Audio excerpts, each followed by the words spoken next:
Les signatures Europe 1 comme chaque matin. Dans un instant, Emmanuel Ducrot qui va nous parler dodo. Bonjour Emmanuel. Bonjour Dimitri, bon réveil à tous. Bon réveil. Mais comme chaque jeudi, Géraldine Vosner est avec nous. Bonjour Géraldine. Bonjour Dimitri, bonjour à tous. Alors depuis quelques semaines, quelques mois, on a l'impression que l'Allemagne fait cavalier seul. En fait, c'est pire que ça. L'Allemagne nous tourne le dos. Oui, en nous donnant une gifle au passage, Dimitri. On admire le sens du timing alors qu'Elisabeth Borne est attendue demain à Berlin pour recoller les morceaux après une série de crispations, alors que nos ministres se répandent dans les médias pour assurer que non, le moteur franco-allemand n'est pas grippé.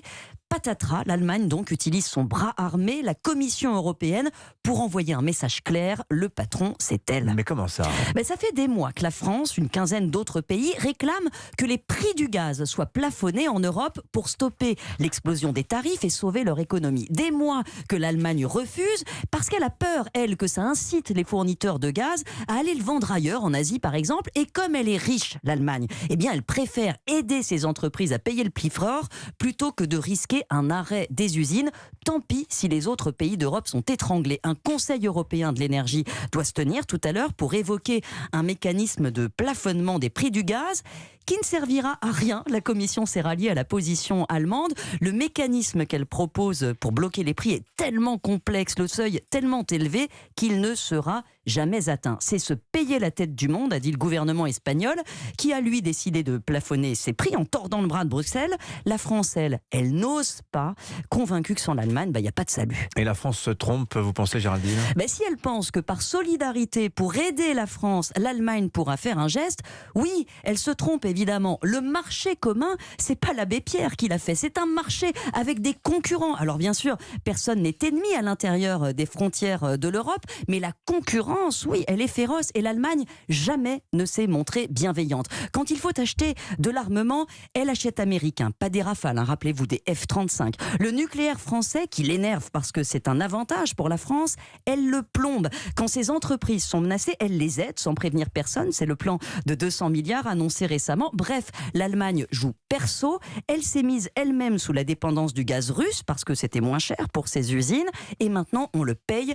La question, c'est de savoir combien de temps. Bref, le couple franco-allemand a du plomb dans l'aile. Oui, mais parce qu'il n'y a pas de couple en fait, Dimitri. Quand l'un des membres est aussi différent, aussi manifestement plus puissant que l'autre, ça ne peut pas fonctionner. Et le drame français est de ne pas le reconnaître. La France se rêve encore comme au temps de l'Empire, quand le pays était riche, plus peuplé que ses voisins.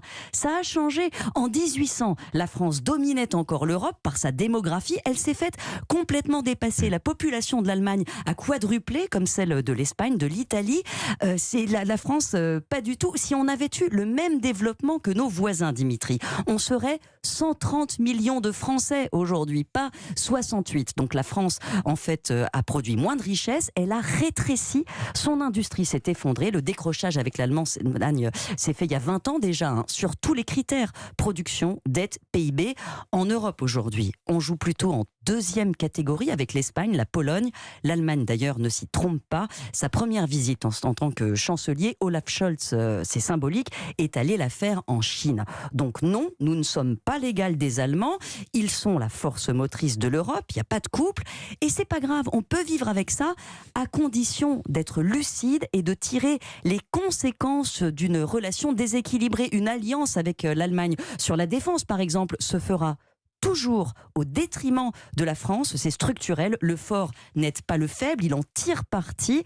Il serait dommage que par naïveté romantique, la France néglige de défendre ses intérêts. C'est un peu ce qu'elle fait aujourd'hui. Signature Géraldine Vosner.